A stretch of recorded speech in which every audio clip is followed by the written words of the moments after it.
સો અત્યારે છીએ આપણા સંકુલ 2 અને સંકુલ 2 ની અંદર એવા ઘણા બાળકો સાથે વાતચીત કરવી છે જે પોતાની જિંદગી સાથે સંઘર્ષ કરીને અહીંયા પહોંચ્યા છે.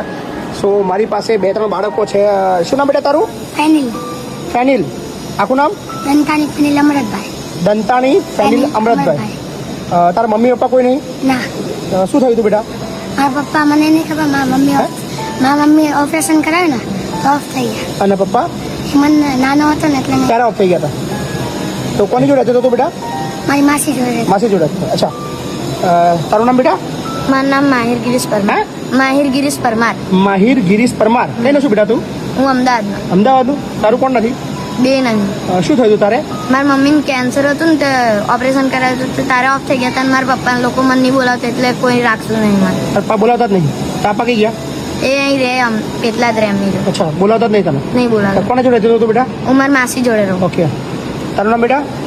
પરમાર પ્રેમ નીતિનભાઈ. પરમાર પ્રેમ નીતિન. પ્રેમ નીતિનભાઈ. કઈ શું બેટા તું? થાન ચોટીલા. થાન ચોટીલાનો છું. તારે કોણ નહીં બેટા? બંને નહીં. શું થયું હતું તારા મમ્મી પપ્પાને? મારા મમ્મીને મને નાનો એવડો હતો ને ત્યારે છોડીને વ્યા ગયા હતા. ઓફ થઈ ગયા હતા અને પપ્પા હજી 2 વર્ષ પહેલા જ મૃત્યુ પામી ગયા ગળે પાસે. શું થયું હતું? ઘરે પાછો હતો? હા. કેમ? ખબર નહીં એમને ઓહો. કઈ કારણ. તારું નામ બેટા? પ્રજાપતિ કેવલ સંજયભાઈ. પ્રજાપતિ કેવલ સંજયભાઈ. કઈ છું તું? બારે જા. બારે જાનું છું. તારે કોણ નહીં? મમ્મી પપ્પા બંને નહીં. શું થયું તારે? મારે મમ્મીએ બીજા લગ્ન કર્યા અને પપ્પાએ સુસાઇડ કર્યું દવા પીને.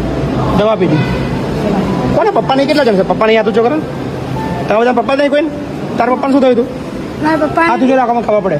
મારા પપ્પાની બીમારી હતી. અચ્છા. ટીબીની. અને તારા પપ્પાને? Blood cancer. હે? Blood cancer. Blood cancer. મારા પપ્પાને મર્ડર થઈ ગયું. મર્ડર થઈ ગયું? બાપરે. તારા પપ્પાને ભાઈ? મારા પપ્પામાં કચ્છમાં જન્મ થયો ને ત્યારે છૂટું થઈ ગયું. અચ્છા. મારા પપ્પાના વડોદરા જતા જતા એમ્બ્યુલન્સમાં ઓફ થઈ ગયા. ઓહો. મારા પપ્પાને કેન્સર હતું. તારે? મારા પપ્પા કોમે ગયા હતા ને તે દિવાલ પડી તે મરી. દિવાલ પડી તેમાં મરી ગયા? મારા પપ્પા શું કહેવાય ખેંચાઈ ગઈ ને તો ઓફ થઈ ગયા. અચ્છા. તારા શું થયું હતું બેટા? મારા પપ્પા કેમિકલમાં કામ કરતા ને કેમિકલ ચડી ગયું ને તો લોહી ઓછું થઈ ગયું ને મરી ગયા. અચ્છા. તારા? મારા પપ્પા દવા આપીને ઓફ થઈ ગયા. દવા પીને off થઈ ગયા? કેમ? હે મારા દાદીનો ને મારા પપ્પાનો ઝઘડો થયો હતો ને તે મારા પપ્પા વધુ બીમારના કારણે ઓફ થઈ ગયા. અચ્છા. તારા શું થયું હતું? મારા પપ્પાને હાર્ટ એટેક આવી હતી. મારા પપ્પાને હાર્ટ એટેક આવ્યો. Heart attack. તારા? મારા પપ્પા મને નાનપણથી મૂકીને ગયા હતા. નાનપણથી મૂકીને ગયા. મૂકીને વહી ગયા? હાર્ટ એટેક આવેલા મારા પપ્પાને. તાર છૂટા લઈ જા. અચ્છા. તારે ભાઈ? દારૂ પીને આવ્યા હતા ને તે આગથી હળગી ગયેલા. દારૂ પીને આવ્યા હતા, આગથી હળગી મરી ગયા? વધારે બીમાર હતા ને એટલે ઓફ થઈ. મારા પપ્પા બીમાર હતા અને ટેન્શનમાં રહેતા.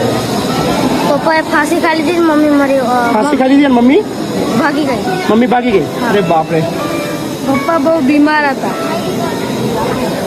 મારા પપ્પા ને ફૂલ દારૂ પીતા હતા એટલે આવીને ઘરે આવીને એટેક થઈ. અટેક આવી ગયો? છૂટાછેડા કરેલા છે કોને? મારા મમ્મીને એમ કેમ કે દારૂ પીતા હતા ને માર કરતા હતા ને એટલે તો પપ્પા તા જતા રહ્યા મૂકીને? એટલે અમે છૂટાછેડા અને કરી. મમ્મી ક્યાં છે? મમ્મી ગાંધીનગર રહે છે અત્યારે. એકલા જ છે મમ્મી? તું કયા ભણો છું? છઠ્ઠામ. ઓકે. સો આ બધા જ બાળકોની જે તકલીફો છે એ અલગ અલગ છે. આવા તો આપણી પાસે હજારો બાળકો છે કયા પ્રકારનું જિંદગી જીવીને આવ્યા છે. પણ હવે આપણા બધાની ફરજ છે કે આ બધા બાળકોનું ભવિષ્ય આપણે ઉજ્જવળ બનાવીએ. કારણ કે યાર મેં ના કીધું કે જો દારૂ એ પણ ઘણા બાળકોની જિંદગી બરબાદ કરી છે. એટલે સૌથી પહેલી અપીલ છે કે વ્યસન છોડો. વ્યસન એટલા માટે છોડો કે તમારા બાળક માટે, તમારા પરિવાર માટે. કારણ કે તમે વ્યસન કરીને તમે કદાચ દારૂ પીને રોડ ઉપર પડ્યા રહો છો પણ તમારી એ દારૂની સજા તમારા બાળકો અને તમારા પત્ની ભોગવે છે. તો ઘણા એવા છે જેને ઝઘડા થયા છે કે સળગીને મરી ગયા, ગળે ફાંસો ખાઈ લીધો, દવા પી લીધી. સો આ બધા કિસ્સા સમાજનું બહુ મોટું દૂષણ છે. જન્મ અને મૃત્યુ એ ભગવાનની ઈચ્છા છે, તમે તમારા હાથમાં ના લો. ભગવાન જ્યારે જન્મ આપે છે તો ભગવાનની ઈચ્છાથી આપે છે, તો મરવાનો અધિકાર ને મારવાનો અધિકાર પણ ભગવાનનો છે, આપણો પોતાનો નથી.